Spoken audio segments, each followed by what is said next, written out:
Hello everyone, welcome back to my YouTube channel IT Audit with Deborah Deremi. In today's video, I'll be sharing with you two categories of waivers available to anyone who has passed the CISA exam but doesn't have the 5 years work experience to get certified. So as you may already know, there are four main requirements to get CISA certified. And the first one, of course, is to pass the CISA exam. The second one is to apply for the certificate within 5 years of passing the exam. The third one is 5 years work experience in information systems audit, control, assurance, or security. And the last one is verification of this work experience.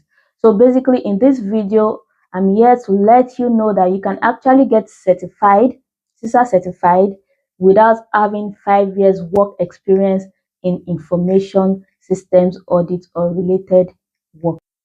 So if you have watched this video up to this point, kindly subscribe to my channel, like this video, share with your friends, or drop a comment if you can.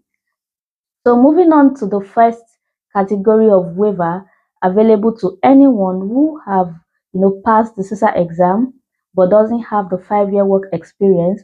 So the first category is the general work experience waiver. So under this general work experience waiver, if you've worked for 1 year in any field, administrator, whatever, name it, then you can qualify for this 1-year waiver. So for example, where I come from, after our undergraduate degree, we usually, complete a 1-year NYSC. So during this NYSC, we can get posted to an organization to work. So, this 1-year work can actually qualify under this general work experience, and then you can get 1-year waiver out of the overall 5-year work experience required to get CISA certified. Okay, so the second category of waiver available is the education experience waiver. So there are 5 options under this category, and you can only use 1 out of 5.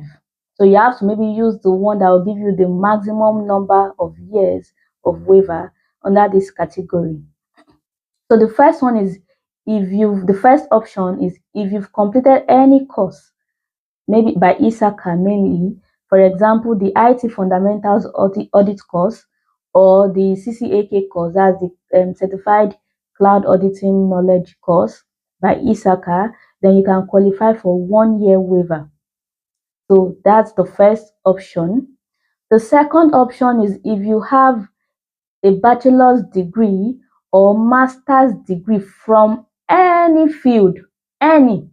So for example, my undergraduate degree was in electrical and electronic engineering. So I had a BSc in electrical and electronic engineering. So I could get a 2-year waiver under this option for that. So that's the second option. That's undergraduate degree or a degree or master's degree really in any field at all.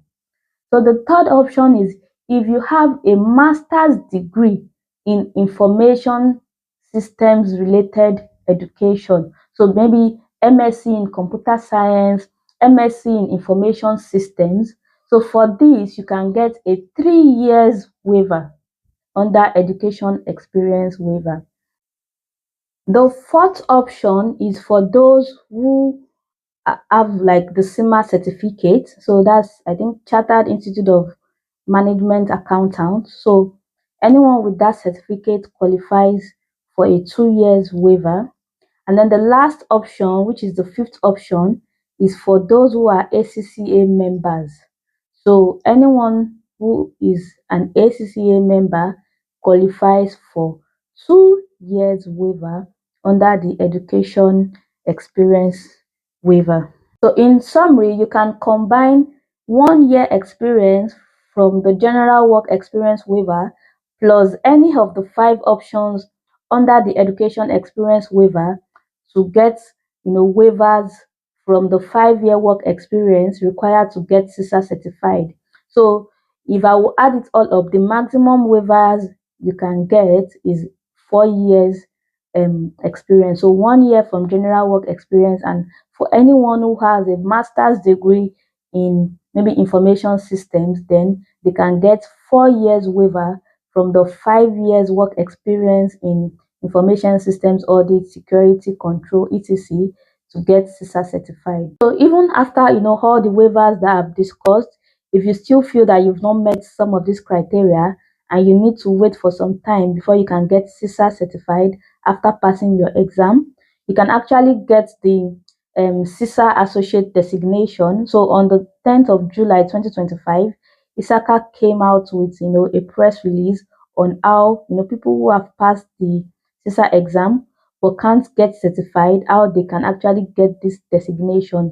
So you only need to pay $25 to get this designation, and you don't need any CPE or any maintenance to actually keep this designation until you get CISA certified.